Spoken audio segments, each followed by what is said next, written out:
150 concorrenti, 20 finaliste, 6 fasce per la finale nazionale, ma una sola corona. Chi sarà la prossima Miss Mondo Friuli Venezia Giulia 2016?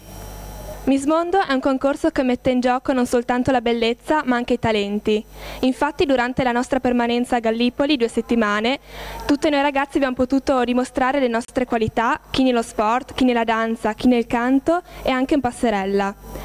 Sono stati 15 giorni indimenticabili, sia per le amicizie che si sono strette, ma anche e soprattutto per il duro lavoro.